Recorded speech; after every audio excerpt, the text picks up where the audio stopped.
All right, guys, 7 o'clock. Welcome to Friday Night Workshop. We have a special treat tonight with Bonnie Thompson presenting the vagus nerve. She's a local energy healer and body worker, been in Fort Collins for the past 14 years, and through her own journey as well as working with clients, has discovered the incredible importance of what this is and how it relates to us. And will give us some tools and information that we can use to raise our awareness and be more conscious, healthy humans. So let's please give it up for Bonnie. Thank you. Thanks for being here. I appreciate it. So we're going to start with a little quickie, a little quick exercise. So I want you to just check in with your body right now. Not trying to change anything, just paying attention, noticing what's going on inside. Just a quick check-in. Maybe let yourself finish arriving if you were maybe hurrying to get here.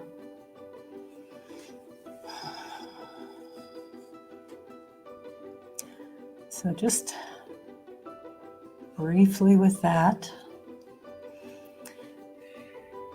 And I'm going to switch you now, quick, into something else. So what I want you to do is I want you to turn to your neighbor and I want you to say only, hello, my name is, whatever, and take a turn with that. So go ahead. Hello, my name is Melissa.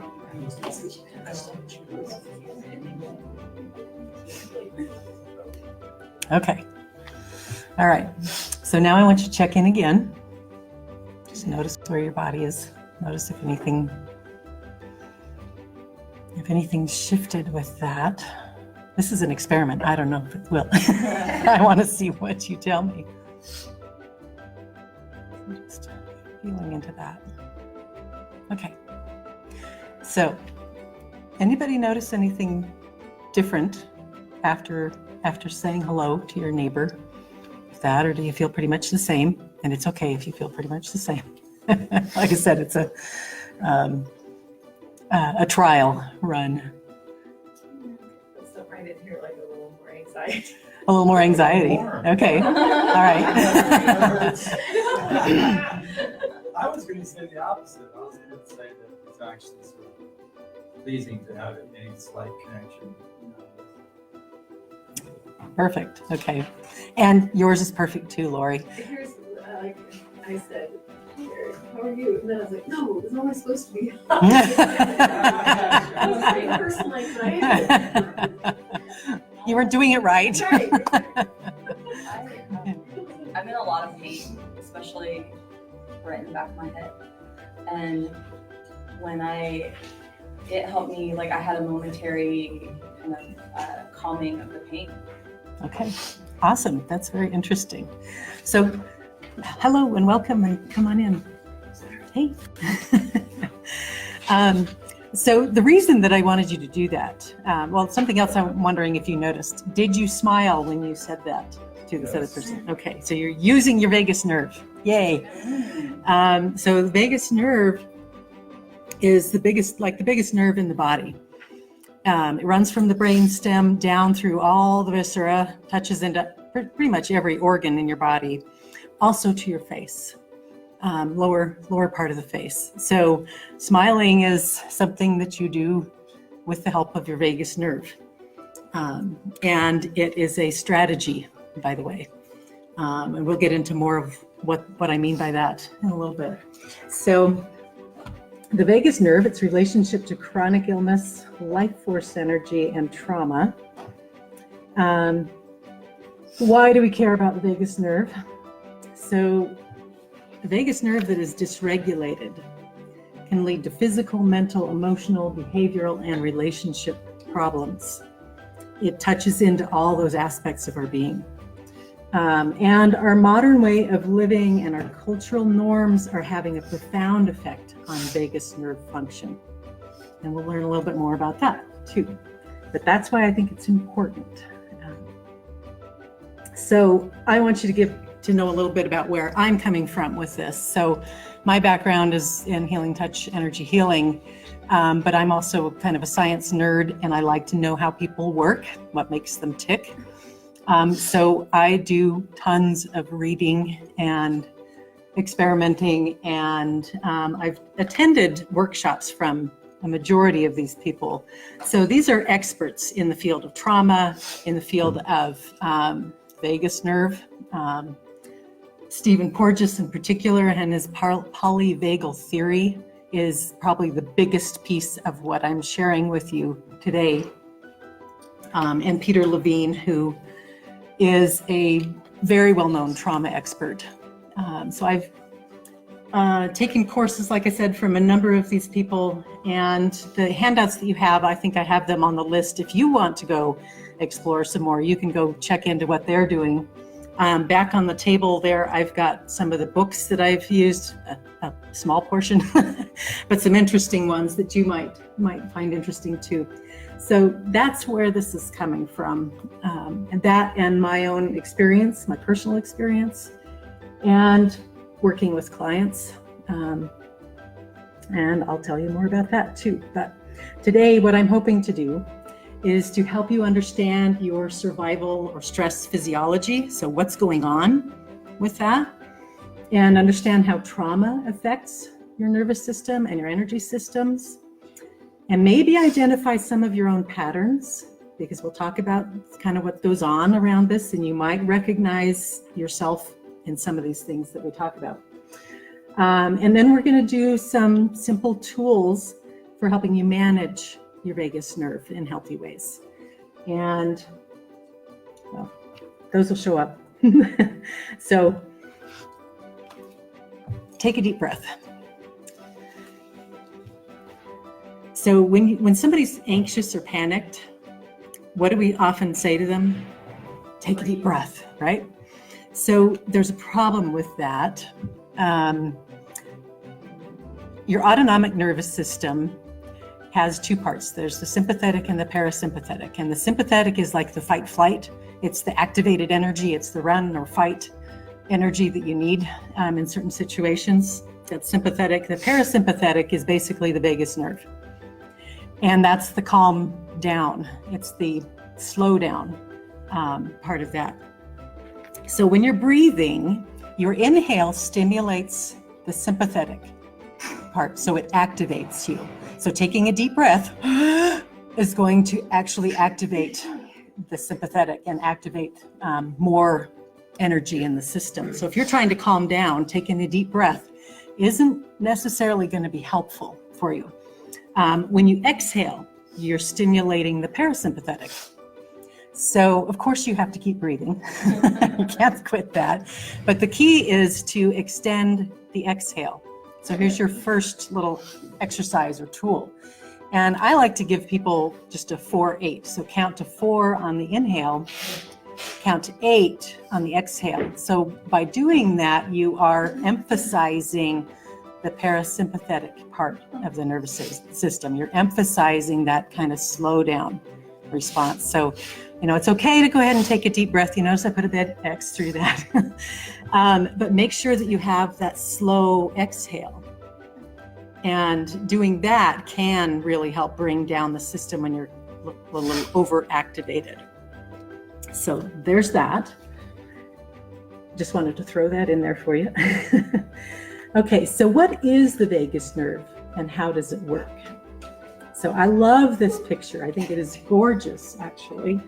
That yellow is the vagus nerve, and I'm not sure if it's 100% accurate, but it demonstrates where that's going. So vagus nerve, this is a cranial nerve, so it's not one of the nerves that comes out of your spinal cord. It comes out near the brainstem, and there are 12 nerves, 12 cranial nerves. This is nerve number 10. And it goes out to some of the areas of the face. It goes actually to the ears. There's a little tiny muscle in your ear. I love this little tidbit. There's a little tiny muscle in your ear that the vagus nerve reaches into. And when you are activated, when you're afraid or something feels threatening, what happens is that little muscle in your ear will adjust and move the range of your hearing down to the lower tones. And then when you're relaxed again, it moves back up to the higher tones. So it becomes harder to hear human speech when you're really activated. And the reason for that they talk about is that dangerous sounds tend to be low tone sounds. So a growling tiger is a low tone sound, right? So just an interesting tidbit.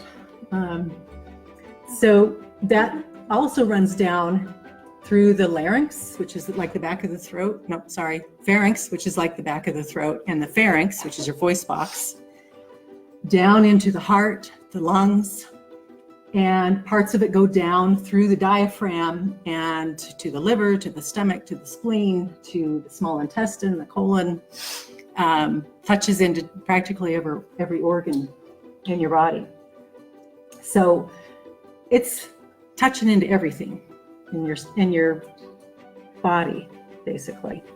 Okay, so the vagus nerve, we talk about it having two branches.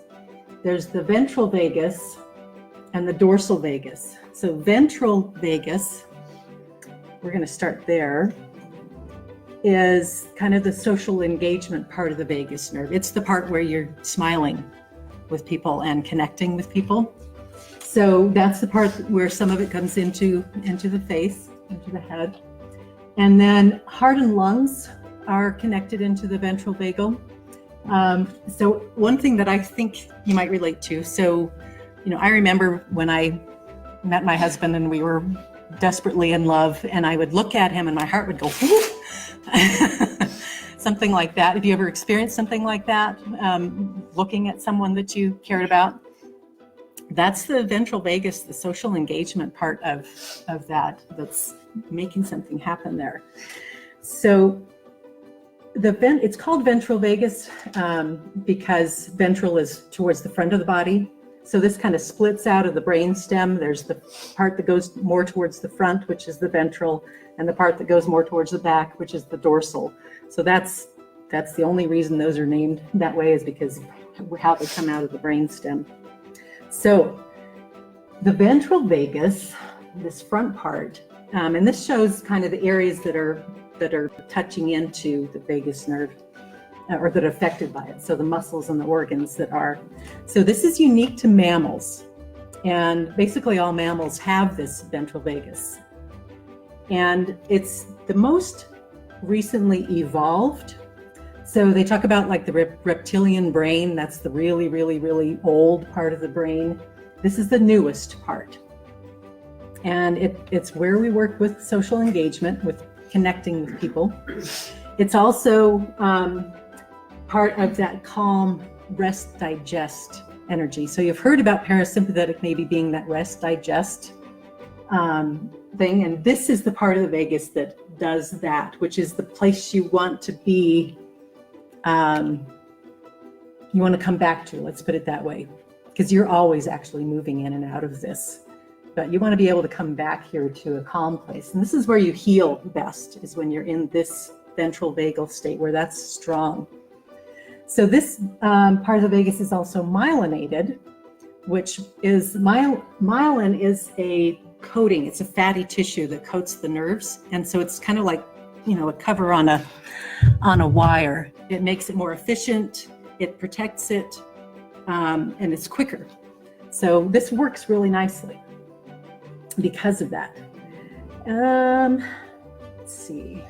So with that, we're going to switch over to dorsal vagus, and I promise this is going to get more interesting. I'm running through the the technical stuff. So the dorsal vagus, this is the part that's kind of, that you might not have heard so much about. You've heard of fight flight. You might have heard about freeze, which is another state that we talk about, but this is the part of the vagus nerve that controls the freeze response. So the classic for that is the opossum, right? The opossum gets threatened and it plays dead. It's not playing dead. It has absolutely no control over this. It's his vagal nerve taking over, the dorsal vagal taking over and basically shutting him down, because it's a survival strategy and it works for him, right? So they do it really well. We do it too, okay, to varying degrees. So the dorsal vagus also touches into the heart, the lungs, and it goes down under the diaphragm to the liver, stomach, spleen, kidneys, most everything there also. So I won't go into that. So I've got to watch my time because I got a ton of stuff to go through. I could go on and on forever with this. So this is the reptilian version of the vagus. This is the really the oldest part of the vagus nerve. And this one is not myelinated. So it's kind of coarse and crude, and it's not as good at doing finesse. And so this is the one where you see the sight of blood and you just pass out. So this is the part of you that may drop you into those kind of, because fainting is not a really good reaction, right? But sometimes it'll kind of push you to that. So this is and it's the freeze response. So it's the shutdown. It's the bring things down. We'll talk more about what actually happens with that. It's also the final response to threat. So when there's something threatening us, we go through different things we try to do to keep ourselves safe or to get out of that situation. This is last resort. Last resort is freeze. Okay. And I think that's it on there. So anybody freaked out by snakes? Are you okay watching it? Close your eyes if you don't want to. This is my how you remember this is a reptilian thing, and I think it's actually hilarious.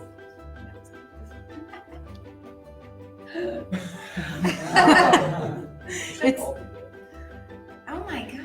It's a particular type of snake. This is how it responds to being touched. It goes straight into freeze. I just think it's hilarious. So that is a freeze response. Yeah, that too. And that is also dorsal vagus. That's what's happening with those. Okay, so when that dorsal part of the vagus nerve is really activated, when it's full on, that's freeze. What happens in your system is immobility. So if it's really extreme, you're passed out on the ground and you're not moving at all. But it can be, like I said, it can be a range of things. Slowed metabolism, slowed heart rate, slowed respiration, blood concentrates at the core of your body. If that lion chews off your arm, you'll still survive because you won't be losing a lot of blood out of that arm because it's all in here, right? Increased flow of pain inhibiting chemicals. The brain's frontal cortex goes offline. This is your thinking brain. This is your brain that does impulse control. So if you think about little kids who are freaked out and they are behaving badly, that's why they're offline. Dissociation, so kind of checking out of your body. And that again can be in degrees. Oxygen conservation, low blood pressure, again, so you don't bleed to death quite so quickly. And decreased sensation. That's just a kind of thing that your body does. So you maybe don't feel things as much. So these are all things that happen when you're in that, they call it a high dorsal tone. That dorsal part of your vagus nerve is really activated. This is what's happening. So this is where it gets really interesting. So this is our list of what happens there. That over there is my list of symptoms and issues that I've been dealing with through my life. Chronic fatigue, hypothyroid, weight gain, all these things. And what I found really interesting when I started looking at that was, well, that's really interesting. Chronic fatigue is an immobilization. Procrastination and depression are kind of an immobilized state as well. Slow metabolism, that's kind of the classic thing that happens when you're hypothyroid. Blood concentrates at the core of your body, so your hands and feet get cold. Brain's frontal cortex goes offline, brain fog. These all kind of fit, right? So that was for me, when I started learning about this, it was like, wait a minute. Wait a minute, what is going on here? Because this all describes what I'm experiencing with these things. So an interesting thing that I came across too, dysautonomia, I think I'm saying that right, is basically your autonomic nervous system is disrupted or dysregulated. And so they've created a list of the symptoms that happen in various areas of your body or your system when things are not well regulated. And again, it's a pretty similar list to that previous list that we had of that kind of dorsal response. So, so again, just kind of a little aha with that. I wanted to shift quickly into and talk about the gut-brain connection because I think it's really interesting with the vagus as well. So there's all these nerve fibers that run with the vagus back up to the brain. These over here on the left, that's 90% of vagus nerve fibers are sending information to the brain. Only 10% of those fibers are sending information from the brain down to wherever the vagus is touching into. So the vagus nerve is huge in telling the brain what's going on and what it should be doing. So if things in your gut are not happy, it's going to be messing with your brain and how it's responding to things. So when, and it affects behavior because your behaviors are driven by the information that your brain is getting from what's happening down here. So when this is dysregulated, some of the things that happen in the gut is that it stops producing some enzymes, peptides, hormones, and neurotransmitters. It stops absorbing some nutrients, and it becomes inhospitable to good microbacteria. The gut is important because it makes 50% of your dopamine, 95% of the serotonin in your body. So this is pretty important, what's going on there with that connection. So go on from that. So we'll go back to that. I told you about how the freeze response is like the last resort. So this is the hierarchy of response. So this is what we do when we're faced with a threat. The first thing we do is we try to socially engage.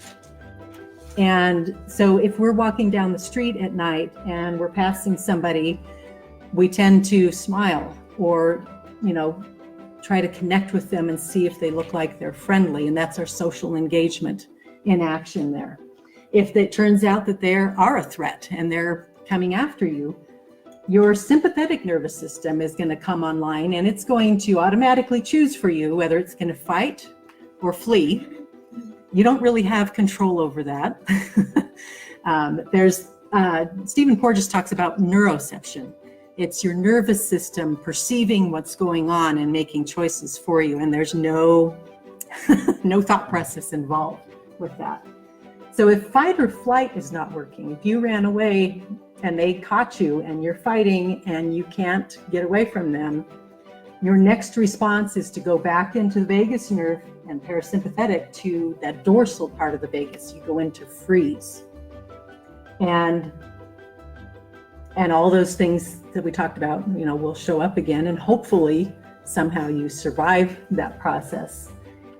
So saying, something like that happened and you did get away from that, the ways that you would kind of come back out of that again is social engagement and shaking. Any of you ever shaken after a traumatic event?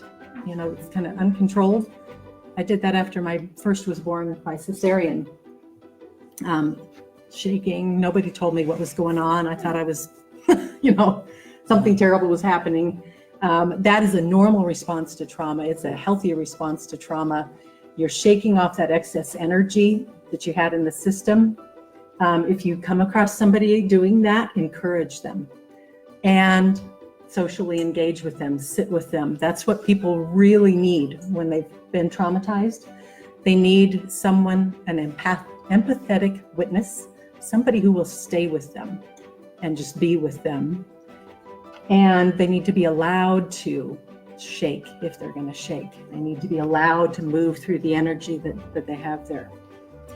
So what does a healthy survival response look like?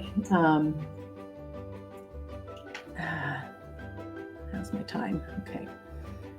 Just want to make sure I am able to get through all of this. So here's an example.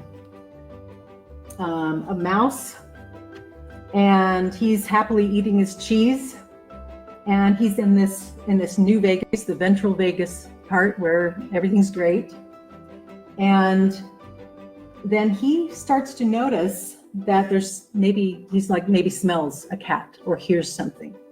And so he goes into a little bit higher arousal state, which is the orienting state. And you start checking for escape routes. So he's looking around, maybe there's something there. Then the cat jumps out at him, and he shifts into sympathetic, into that mobilization.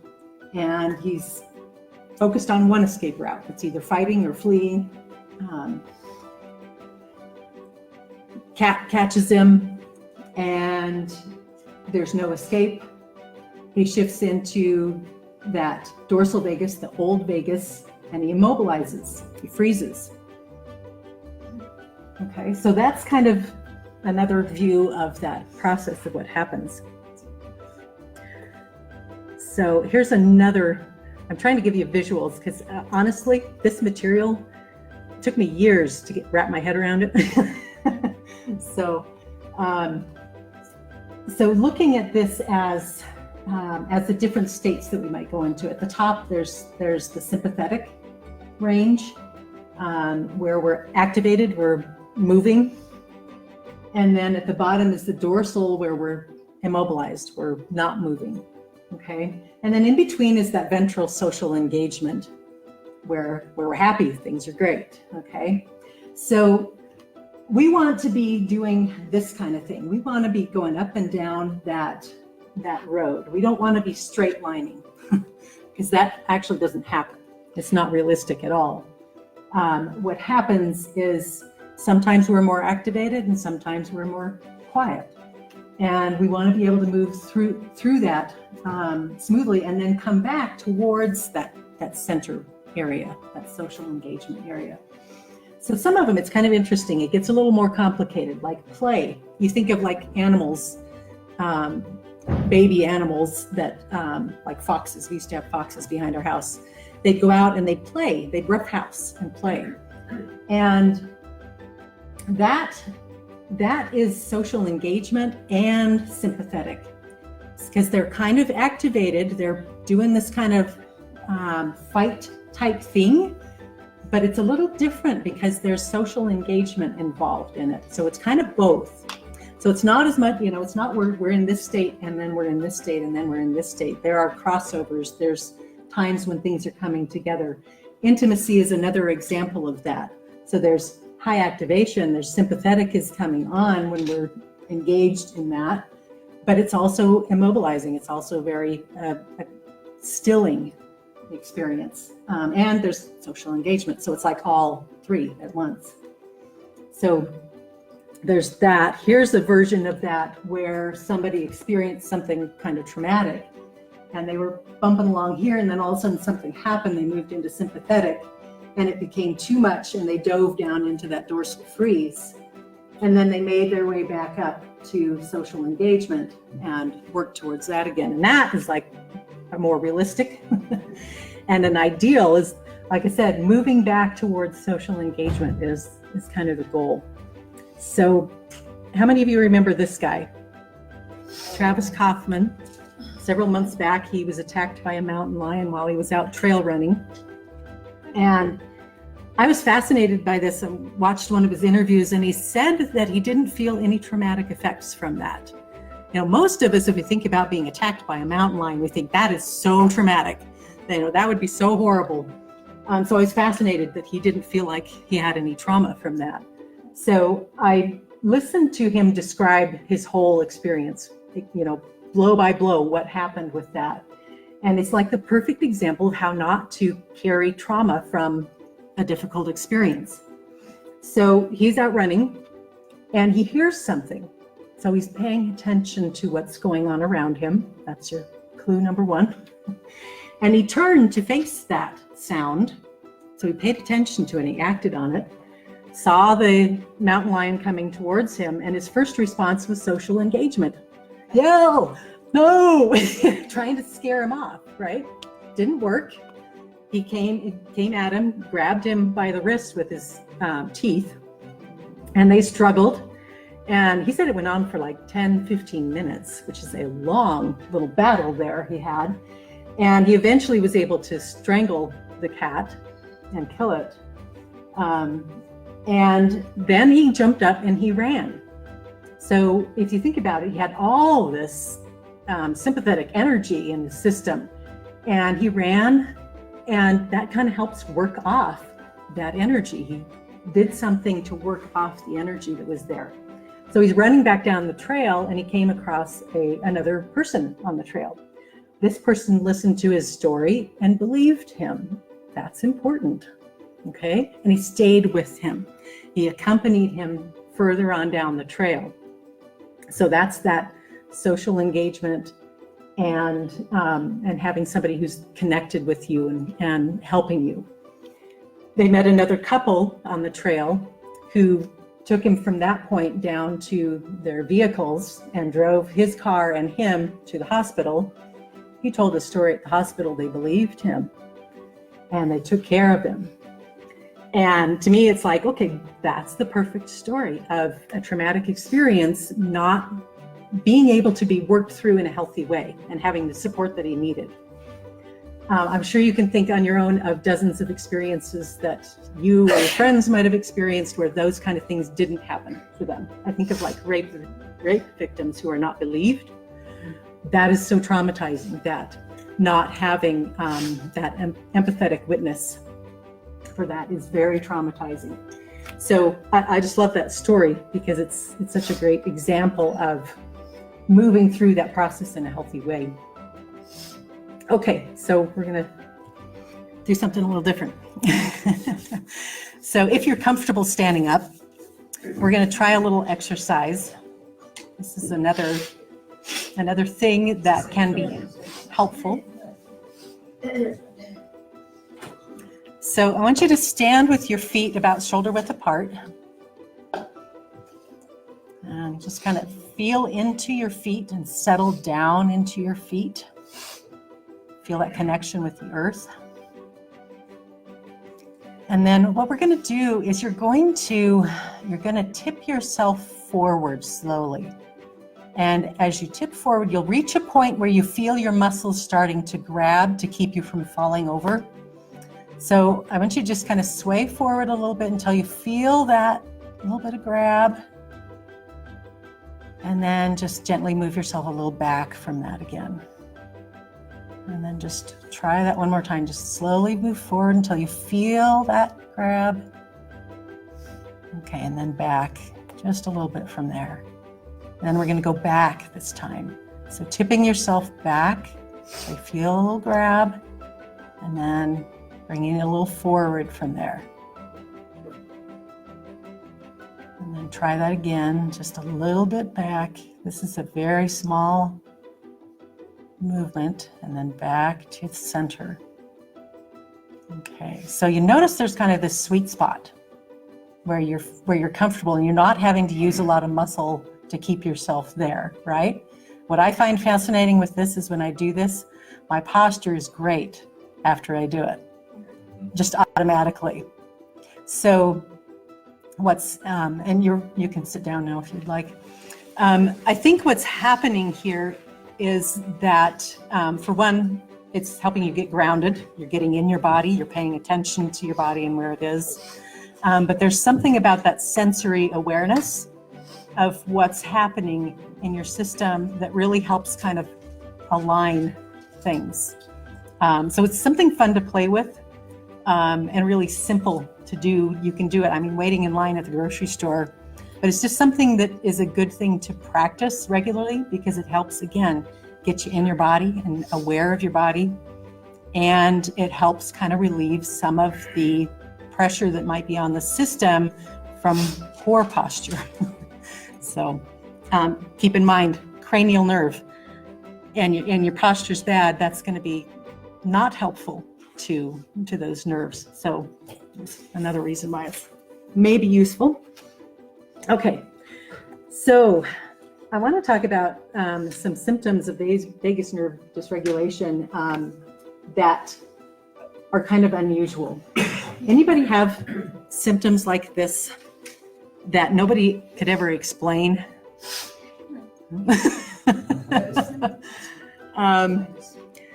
So, you know, I had actually a couple of friends went to the hospital over the last year with chest pain. They got to the hospital, everything checks out, you're fine, go home. And I think vagus nerve is probably what was going on there. They basically told them they're fine, go home. Didn't give them, you know, any explanation around that. But that's something that I've had from time to time show up. And it moves into my throat, and never had an explanation for that. And usually what I would end up doing is laying on the couch for an hour or two, waiting for that to calm down. I've found some things that I can do now that shift that very quickly, thank goodness. Difficulty swallowing, so sometimes my throat will just clamp up and I swallow and it won't go down. So there's a variety of things. I just wanted to put these up there because they didn't show up anywhere else in the stuff that I was doing, but I am certain, for myself at least, that these are related to the vagus nerve, and that's what's happening there. Because remember that picture of the vagus nerve, it wraps all around the esophagus. So just putting that out there in case it's useful for you. So how does the vagus nerve and the survival response get dysregulated? So we saw those little curves of how it should be happening. Oftentimes that's not what's happening. So for some people, they get kind of stuck in, like I call it functional freeze. And that's like a low grade freeze that you just have all the time going on there. And that's me. I've been able to figure that out for myself, that is something that's just kind of underlying all the time for me. Saw a client this morning who was kind of stuck in that sympathetic and anxious response, and we shouldn't be stuck in those responses. We should be able to, they are healthy responses if we don't stay in them. It's this being stuck there that is not healthy. We should be able to go into fight or flight. That's a way we survive, and it helps us do things. And we should be able to freeze and go into that dorsal vagus, because that helps us rest at night, and other things, and survive certain things. But sometimes we get stuck in those. So the primary thing that creates dysregulation is trauma. And I like this definition from Peter Levine. Trauma is not what happens to us, but what we hold inside in the absence of an empathetic witness. So that empathetic witness is someone who can provide co-regulation and social engagement. So somebody who's calm and can be with us. That's what we really need after a traumatic experience. And what's the energy that's left in the body that didn't get discharged or integrated is what we know of as trauma or post-traumatic stress. So another term, or another way to think of it, is unresolved or unintegrated survival energy held in the body. Okay, and with trauma, there's three kinds of trauma. There's shock trauma. So like Travis Kaufman with the mountain lion, that was a shock trauma experience. Okay, something happened suddenly to them. So, you know, being in a war zone is a shock type trauma. Then there's chronic stress trauma, and that could be living in an area where there's not enough food. So it's an ongoing stress to the system. And then there's developmental trauma. And developmental trauma is trauma that happens in like the first 5 years of life, and it's not necessarily like abuse or other things like that. It can be emotional neglect, like not having the attunement with the parent or caregiver that they needed. There's a lot of reasons for them. And birth trauma, and actually medical trauma, things that we do to small children to take care of them can be very traumatizing to them. And developmental trauma is different because that's where we learn how to use our nervous system, how to regulate our nervous system. So infants cannot self-regulate, absolutely cannot do it. They have to learn how to regulate off of their caregiver's nervous system. And if their caregiver's nervous system isn't well regulated, that's what they're going to learn. So I'm just putting out a plea. If anybody tells you that you need to let your infant cry it out, please, please, please, please don't do that. They will quiet down because they've shifted into freeze. And then they will learn that as their coping strategy. And that's just not where we want them to be. So, and no shame on anybody if they did that. I did that because once or twice out of desperation. But that was the message I got as a mother, was that that's what I should be doing. And I'm here to tell you, do not do that. Do not. It is just so damaging. So all of these types of trauma can have an effect on our nervous system and how well we regulate. So I want to talk a little bit about, so Peter Levine talking about trauma energy that's held in the body over the long term. These are the health issues that he lists as being connected to that or showing up from long-term trauma in the body.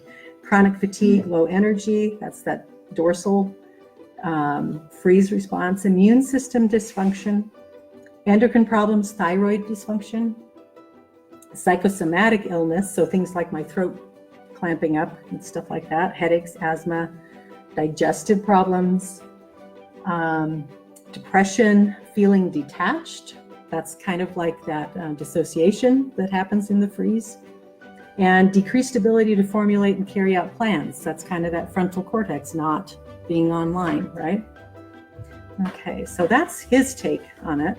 Stephen Porges, who's the one who teaches us about the dorsal and ventral vagal, said that chronic states of vigilance, so being stuck in fight, flight, or freeze over the long term, leads to mental and physical disorders such as hypertension, irritable bowel syndrome, fibromyalgia, dysautonomia, migraines, anxiety, depression, PTSD. So, and then the last one, if this doesn't all convince you, the ACE study. Any of you familiar with the ACE study? Have you heard of that? You should be. This is a huge study. The Center for Disease Control and Kaiser have worked together on this study for over 20 years, over 17,000 participants, and they studied toxic stress. So what they did, and this is interesting too, because these 17,000 participants were people who had Kaiser health insurance. So they were mostly upper middle class, white, had jobs, people who were doing okay, right? And they asked them, they gave them a 10-question questionnaire. And here's some of the things that they asked. They asked them, in the first 18 years of your life, have you experienced physical, sexual, verbal abuse, a family member who was depressed or had mental illness, a family member who was in prison, a whole bunch of these things. So basically asking them if they had traumatic experiences in their childhood. And what they found was pretty stunning. And they give it a score, so a 0 to 10 score. So if you checked off a couple of those things on the box, you have a score of 2. So 64% of adults have at least one ACE, and ACE stands for Adverse Childhood Experiences. Okay, so people with an ACE score of 4 are twice as likely to be smokers, 7 times more likely to be alcoholic. And people with a score of 6 or higher are at risk of their lifespan being shortened by 20 years. And they have pretty clearly stated that adult onset of chronic disease result from this: cancer, heart disease, diabetes, mental illness, depression, autoimmune diseases. The really interesting thing that they talk about is on a population level. So over this large group of people, what they found is it didn't matter which event, which kind of event you had, all of it is toxic stress, and your brain can't differentiate that. So it doesn't matter if you had that kind of experience or this kind of experience. If you had several of those, you fit into this category, and it's true over the population that brings on adult onset chronic illness. So this is an ongoing study, by the way, and there's a website. It's on your sheet that I handed out. And if you want to go check it out, there's tons of information there about that. But it's pretty clear from this. And like I said, this is white, upper middle class people who have jobs. This isn't people who are living through really difficult situations generally. So it's a huge drain on us. And it goes back to that developmental trauma. Okay? So all that bad news, how can we learn to regulate? How can we bring ourselves back to that? And the good news is that you can learn to shift out of those states and move toward a more healthy regulation. It takes work, that I can tell you. But the simple answer from Stephen Porges is safety. Safety is the treatment. And that doesn't mean you're in a room where you know there aren't any tigers. It means that you have a perception that your body feels safe. So learning how to bring safety into your system is absolutely key to that. Another thing that he says, neural exercise through practicing down-regulating from fight-flight to social engagement leads to resilience in the neural system. If you're like me, it takes me a while to work through what he's saying. But basically what he's saying is you need to practice coming down out of fight-flight into social engagement, and just do that. Practice coming down out of that and into social engagement. And it's a process of kind of like a muscle. You practice and it gets stronger and stronger in your body. Your nervous system learns how to move towards that. And I'm going to teach you one of, I think, the prime best thing there is to bring safety into the system and kind of shift you towards that. So, how am I doing on time? Okay. So this is orienting and scanning. This is like my number one exercise to help move you towards this. And there's a reason that I have a dog here, besides him being cute. Animals are great examples of this. So how many of you have a dog?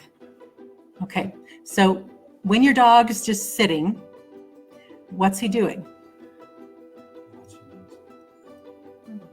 Right? They're not staring at a TV screen or a phone. They're scanning. They're always kind of checking out what's going on, right? And wild animals especially. I mean, you think of like a deer. They're always checking things out, paying attention to what's happening around them. So we're going to do this little exercise. I'm going to take you through that. So the orienting part of this is, it's about being aware of your body, checking in with your body, and paying attention to your body.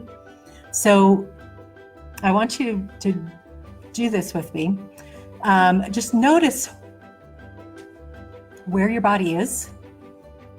Notice the space around you. Just kind of bring your awareness and your attention to your environment, feeling your butt in the chair, feeling your feet on the floor if they're on the floor. You don't have to move them there, but just bringing that attention to where you're at. And then, and this is the trick, see if you can do this at the same time, but we'll do this separate for now. Scanning. So your eyes take information in and it goes straight into your brain and into those centers that are tracking whether you're safe or not. And so what I want you to do is just use your eyes to scan the space around you. And it's not just moving your eyes over that. You want to do it with a little curiosity. So paying attention to what you're seeing. Oh, there's a speaker over there. And oh, there's a chair there, and it's red just like those curtains. So it's paying attention to the details. Looking at the rug, there's blues and there's reds. And that's an interesting shape.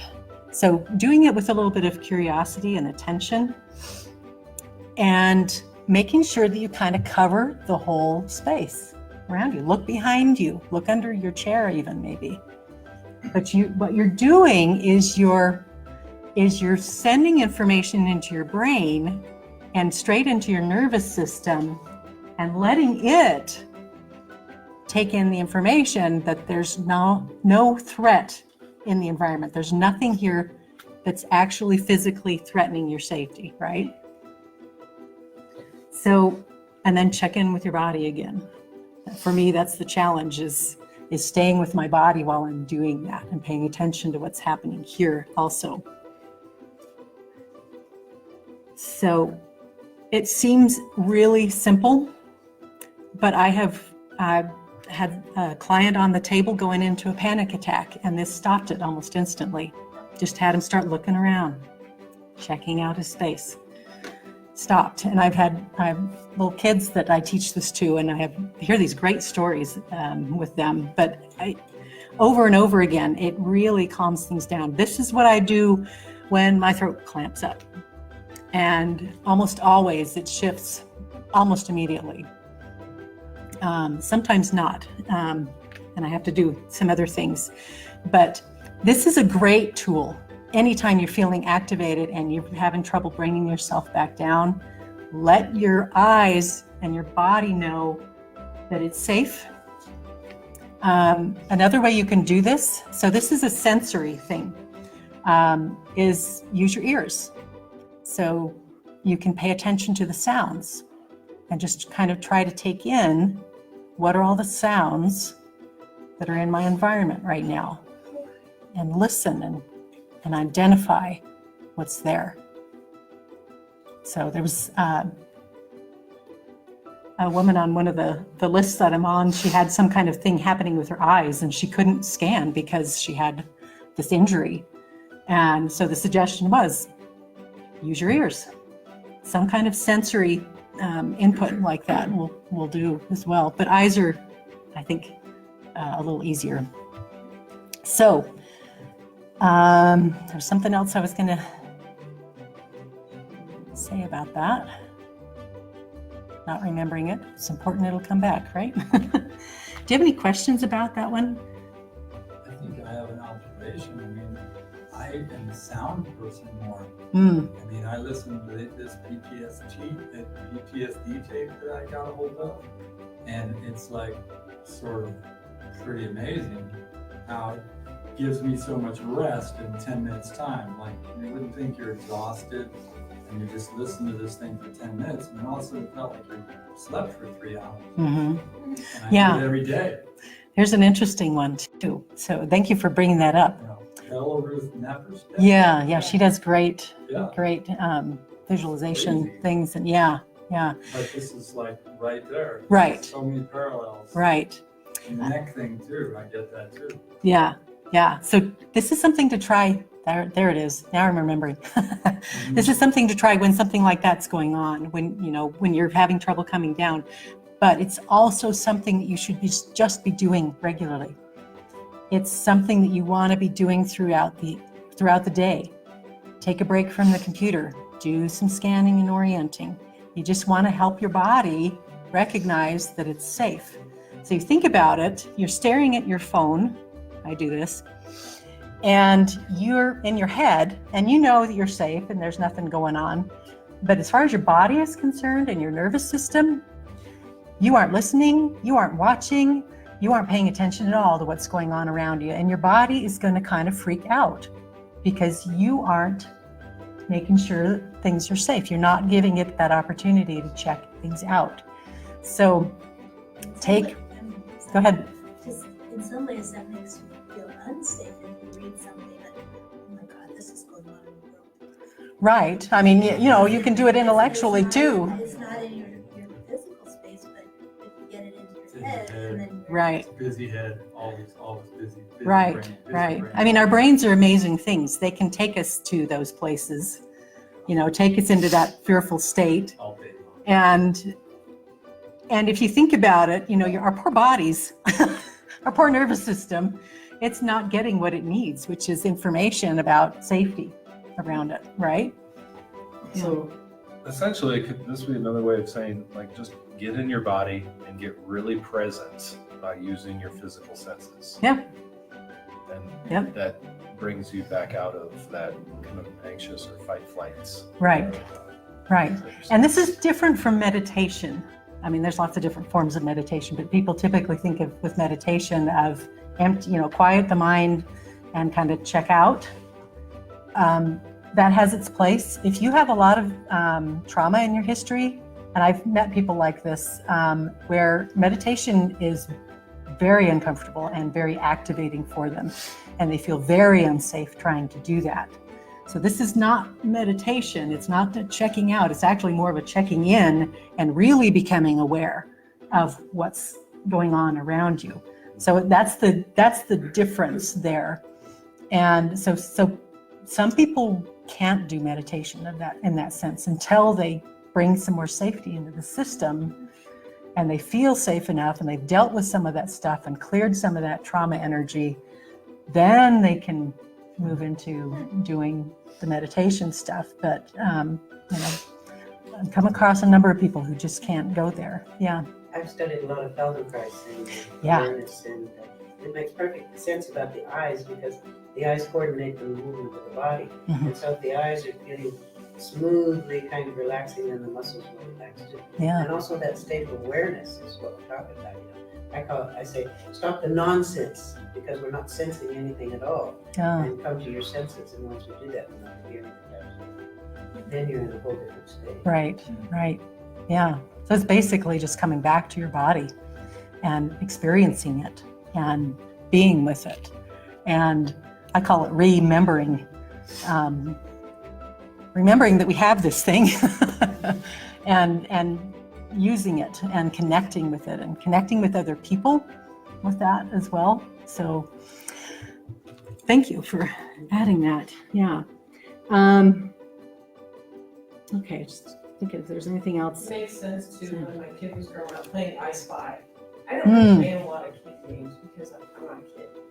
And so, but that was one that I always did with him, fine. Yeah, And I never realized why it had to do with this. I mean, that is I Spy. right. Yep. And it's great. So watching animals, watching little kids naturally do a lot of these things and we kind of train it out of them. I mean, you think about kids in school, keep your eyes up front. Don't be looking around. I want your eyes up front. I learned with my oldest daughter, we homeschooled. She learned best, like I'd be reading her a story and I'd want her to tell it back to me afterwards. She learned best motoring around the living room while I read to her. If I made her stop and sit, things did not go well. But if she could be moving while we did that, she was able to take in that information. She remember everything. So kids know, they just know they need to move. And so if you need that reminder, think about kids, think about animals. You want to be like them. So back to the deep breath, just a reminder that using that 4-8 breath or any combination, as long as you extend that exhale a little bit longer, is another thing that's really going to help the system move out of that sympathetic and down to a calmer place. I put in the remember yourself, getting out in nature. You're doing great out here at Sunrise. You have so many beautiful areas to explore. But I find it's really interesting when I go out for a hike or something in the woods, I find that it's so much easier for me to be in my body and connected with that than it is walking on a sidewalk at home. So when I'm walking the sidewalk at home, it's perfectly smooth. I don't have to think about it, and I start kind of throwing my leg out there and not paying attention to that, and I tend to trip more. And I notice, because I pay attention to this now, that I feel different in my body walking a sidewalk at home than I do out in the woods where I really have to pay attention. And you tend to be looking around more when you're out in the woods, which again, it's orienting and scanning and being checked in with your body. So it's a great exercise to help move you back towards that regulated place. This is an interesting thing from Peter Levine. Curious exploration, pleasure, and trauma cannot coexist in the nervous system. Neurologically, they contradict each other. So, kind of going back to that curiosity and paying attention to the little things around you. All of those things help move you towards that calmer place. So we're going to do another exercise. This is the thing that I pull out when the other stuff's not working. So Stanley Rosenberg is a body worker. He's American, but he lives in, I think, Denmark. He's been there like 30, 40 years doing his body work. And this is a little exercise that he teaches, and he calls it his basic exercise, but what it's doing is kind of resetting the vagus nerve. So I had, one of those times where things were clamping up and the orienting wasn't working, and then I did this, and that shifted things. And I can't honestly tell you exactly what's going on with this little process, but it's simple, and I want you to give it a try.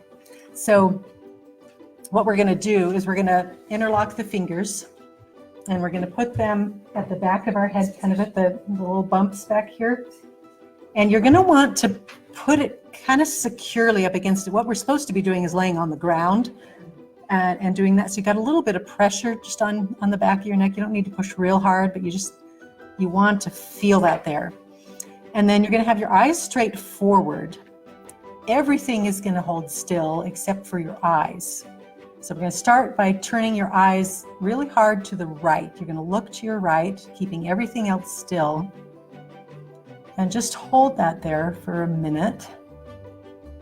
And you might notice that there's a point where you kind of take a little breath, or you sigh, or you feel a little shift. I just felt that. Okay. Or yawn. All right, and then bring your eyes forward. And then we're going to shift our eyes now to the left. Bring hard to the left. And just keep that there. Again, until you feel a little shift in the system somehow.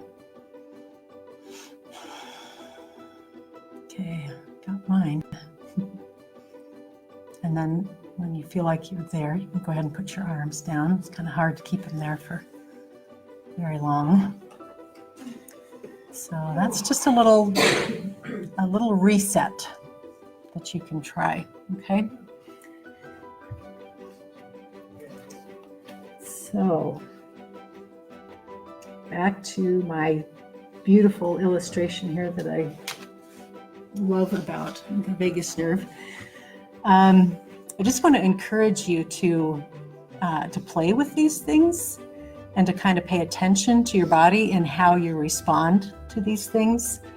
Let things remind you to check in. So like if you have an animal, and let them remind you to do your orienting and scanning, because you see them doing their orienting and scanning.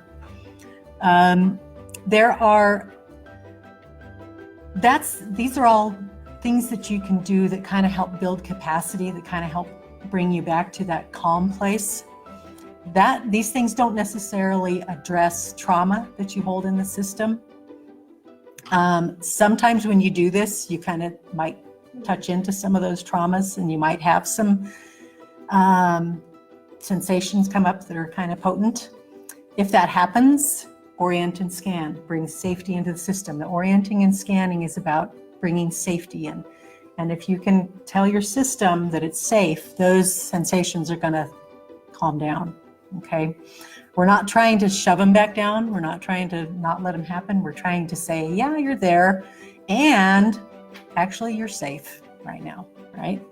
So kind of go back to that orienting and scanning as your go-to with that. And on your sheets, I made a list of like therapies and modalities that I think can be really helpful for supporting good nervous system function. In particular, for dealing with like trauma energy that's held in the body, somatic experiencing is awesome. It is fantastic work. That is Peter Levine's work. And it's very much of going into your body and allowing yourself to connect with those sensations with an empathetic witness, which is your therapist. I do not do somatic experiencing, but I'm not a practitioner. I do somatic experiencing because I'm working on myself, and I highly recommend it. Healing touch, which I do, and Lori does, I think is, as I watch that and I learn more about this, I'm like, okay, yeah, that is totally helping shift people's nervous system state. So it's a good way to come back to that calm place, again, with that empathetic witness, someone supporting you in that movement. So I just encourage you to orient and scan. You might have kind of seen some of yourself in some of the things that we talked about.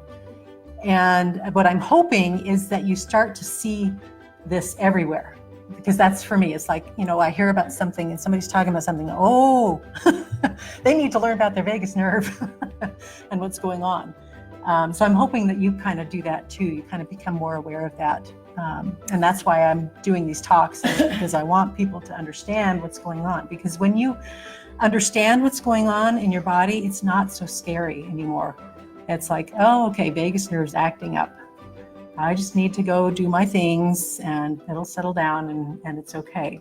And so instead of being this, oh my gosh, something terrible is happening and I don't know how to control it, and that doesn't help. So the more you understand, I think the easier it is for you to be with and process what's showing up there and move into a better place with that. So with that, I think that's all I have. Do you have questions? I'm an artist for a living, and I've spent most of my life just staring at things that are right in front of me. And so I make a practice. This is just a practical advantage to orienting and scanning of looking at distant objects periodically and doing the same eye exercises. And so there's real health benefits. Right.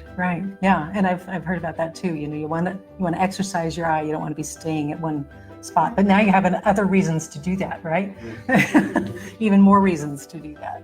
And actually, creative work is very much a ventral vagal state too. So doing things with your hands and doing creative work is really good at helping move you towards that social engagement ventral vagal state. So there's lots of things that we already know that are helpful for this, but we don't necessarily know, why. And I think that's one of those. So. Could hypersensitivity be a function of this vagus nerve? Oh yeah. Because that's my last health problem that I cannot get rid of. Yeah, definitely. Because you shift into these high awareness states or high, because it's like this alert system. Right. Because it's like the mouse that smells the cat. It's like, wait a minute, and it's paying attention. All the time. Right. And so that's, it's a useful state, but you don't want to be there all the time. And so if you can do things that help you move back to exercise. Yeah. Yes, totally. I orient and scan. Every minute. Yeah. And there are other things. I mean, there's tons of things that you can do. And part of this is, try it out and see if it works for you. And, for some people, that potent posture thing of finding your spot can really shift some things. And I don't feel that much other than, like I said, I stand up straighter when I do that. But so play with these things and try them out, but do the orienting and scanning. Can chronic illness over a long term damage the vagus nerve where it can't be repaired? I'm not sure that I can speak to that, but I do know people who have been told by doctors that their vagus nerve is damaged. I don't know exactly what that means, and I don't know if that's repairable. But I mean, I would still try to do these things because it's going to help maintain your vagus nerve in a healthier way, regardless. But I don't know if it would totally heal certain issues with that. Yeah, it's a good question. Yeah. The safety exercise of presence, that helps bring down out of that top layer of that fight flight. Right. But then there was the bottom layer, freeze. Right. Does it also help lift the person back into the neutral? Yes. From either end? Yes. Okay. Yeah. And that kind of layering of those isn't really a good, accurate, picture of that. If you go back to the one of we start with social engagement, then we move to fight, flight, then we move down to freeze. It's kind of that progression.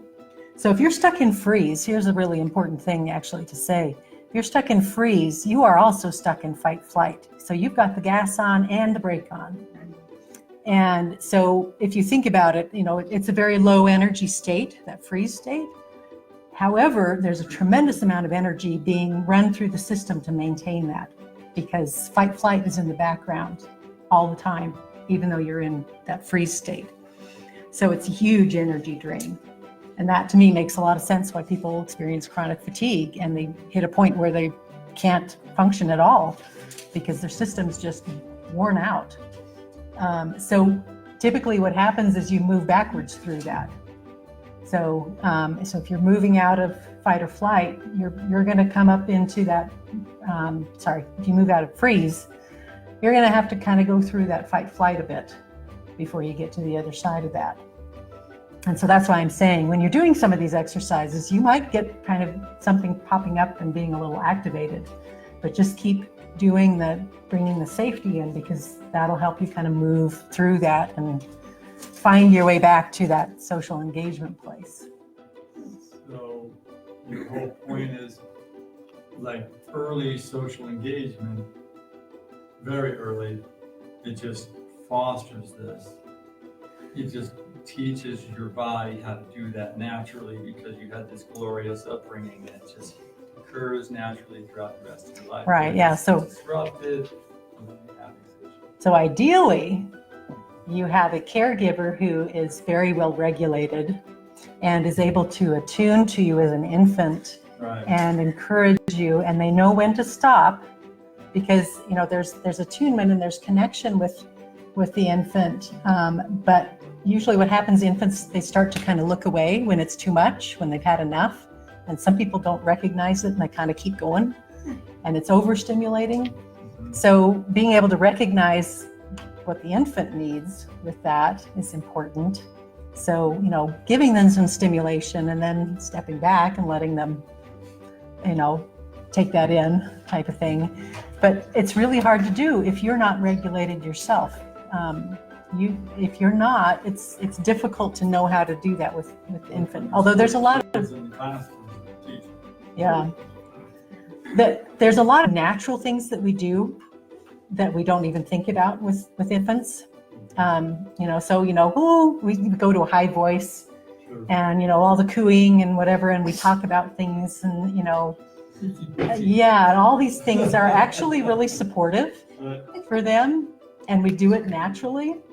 It's like an instinct to do that. So there's a lot of things we do that are instinctual with infants, but if we're way out of whack, it's going to be challenging for the infant to get what it needs. The difference. Well, if the mother's stressed out. Yes, the infant totally knows.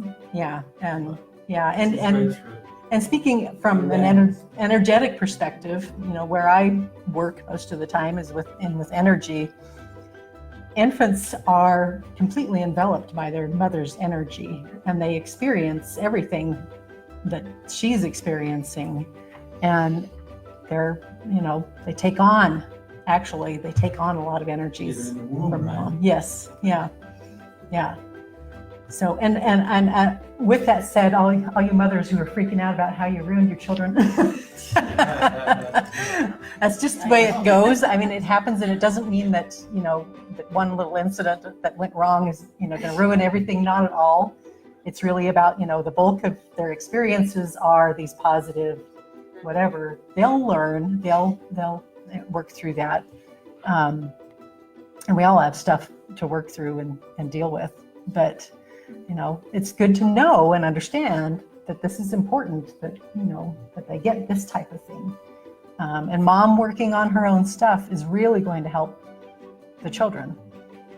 That's why I tell my clients, mom brings in the kids. Kids are all messed up, fix them. I'm like, I want to put mom on the table because if we fix mom, that's going to help take care of the kids, actually. So, Back to the physical part of healing, the nerve, is that I'm sure it can be compromised in a whole bunch of different places, in the spine and the neck. right. The diaphragm, if it's going through there, if it's herniated and all of that, I would imagine that would cause it. But so once you get rid of those, I would think now that we know that it is a nerve, you could nutrient the body the way that it needs to help rebuild the nerve. Right. Yeah. I'm sure there's Knowing that. supplements and things that would be supportive, and I have no expertise there really. And like both of you said, there might be damage to the nerve that we're not aware of. I know it can heal. There's got to be an answer. Right. Yeah. And it's complicated. I mean, because it connects into the brain, and there's stuff going on in the brain that's connected with what's happening here. Kidneys and adrenals are kind of connected into what's going on around here. So it's, I've talked about it in kind of a simplified way, and I don't know everything, but there's a lot going on. And ultimately what seems to be true is coming back to bringing safety into the system is just going to support everything in there. And there may be other things that need some support along the way, but if the safety's missing, we're not going anywhere. You said too that there were tons of other things to do. Are there other tools, other exercises? There's lots of tools and exercises. And so Stanley Rosenberg, the book, I've got it back there, the Accessing the Power of the Vagus Nerve. He's got a number of things in there, and actually some really good basic explanation of polyvagal theory, which is what we've been talking about, the dorsal ventral vagus, which is Stephen Porges's work. You could read Stephen Porges's book, The Polyvagal Theory. I tried that. It is like, he's like writing at you saw his one description of practicing. He writes at a really high level, like college level. It's really dense and hard to get through there. He wrote a pocket guide to polyvagal theory, which is a short little read. If you wanted to try that, it's a little easier to go. One of my primary teachers actually is a woman named Irene Lyon, and she's on your paper. And she's done a ton of videos, YouTube videos, and she has programs, and it's all based around healing nervous system regulation. And so she's a somatic experiencing practitioner. She is a Feldenkrais practitioner, and she pulls in quite a bit of Feldenkrais in that process as well. So she's got a ton of stuff that's available. And I would say, if you wanted a program that would really take you through moving through a lot of this stuff, it's a great one. It's online. What she does is she encourages people to do her course while they're also seeing a somatic experiencing practitioner. So you get that one-on-one from your practitioner, but then you get all this information and supportive exercises and stuff through her thing. And I have seen people moving through that program. I've been working through her program for about 2 years now. She repeats it every year. And some of the changes that people have had, there was one woman on there, she's like, she was bedridden, and she said 6 weeks later, she's back at work. And the depression is gone, and physical issues have shifted, and story after story of this happening for people, and physical symptoms and issues healing, as well as more mental, emotional issues What's the healing. author's name? Irene Lyon was the one with the program Oh, online. is that what she? Yeah. Can you give an example of a session of what somatic healings might be like? No, not really breath work. So what it is I'm just trying to think of it. So sitting down with your practitioner, and they'll have you kind of check in with your body.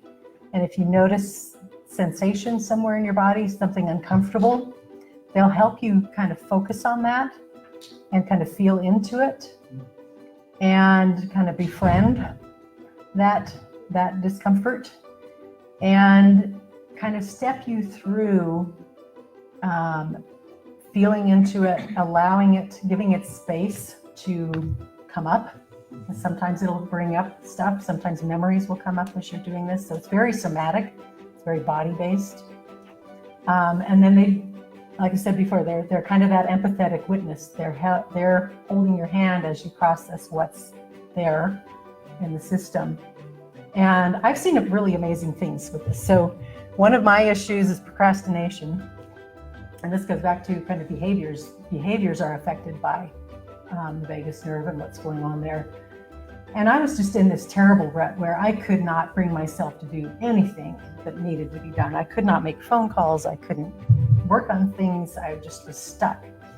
And so my practitioner had me check into the feeling of being, that avoidant feeling, I think is what we called it, where I just couldn't bring myself to do anything. And it was fascinating because it didn't seem like much was going on.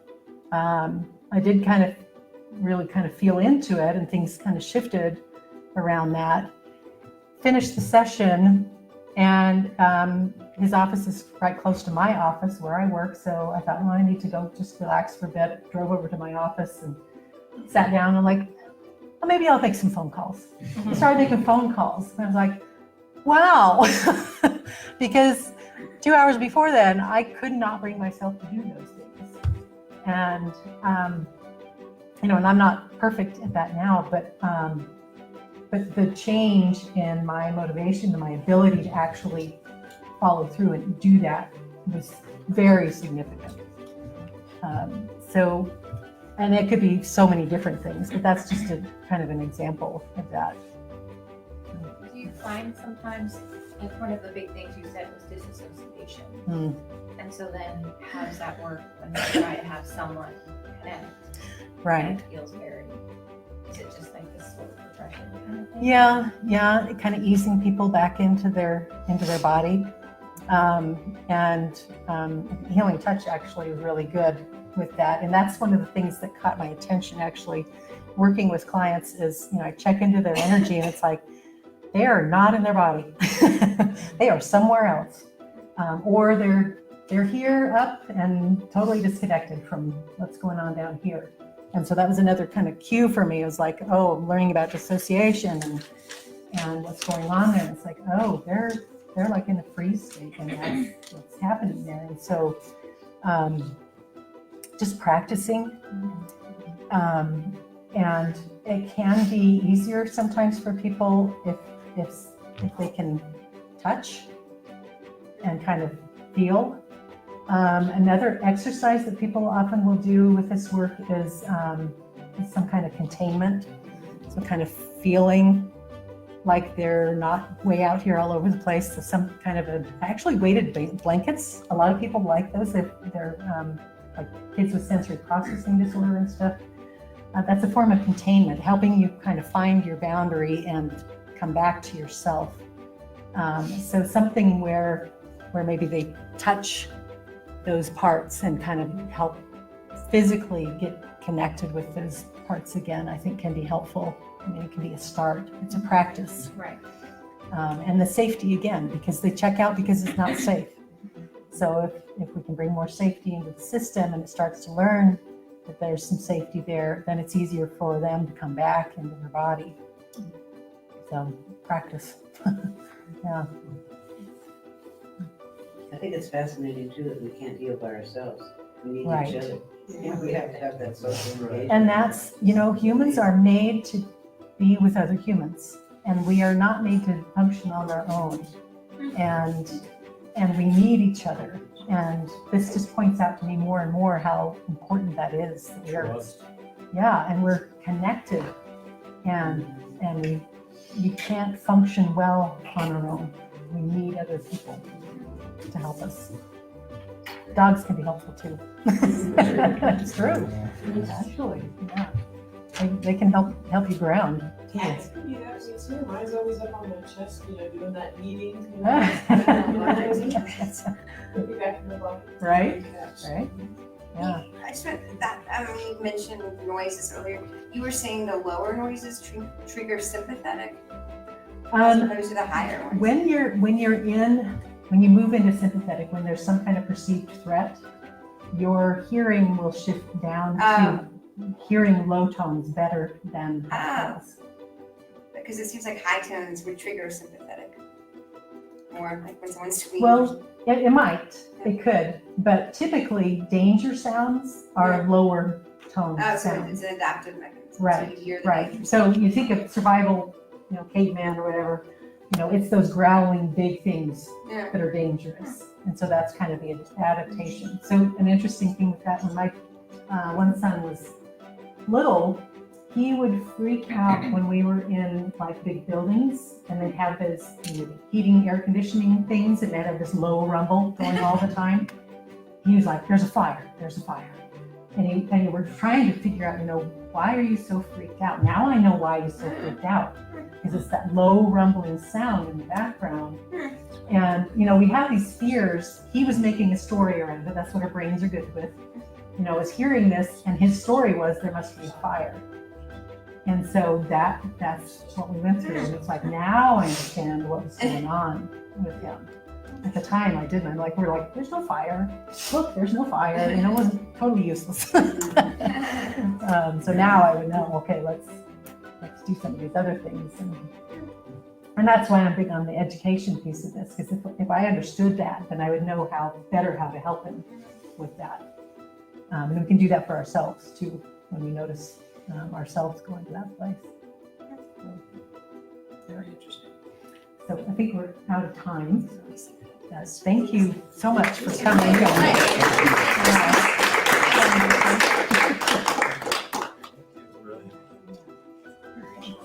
Yeah, it's great. Do you want us to do the cheers? Leave them here. Yeah, what's the next Don't thing? take them home with us. Probably the next thing. So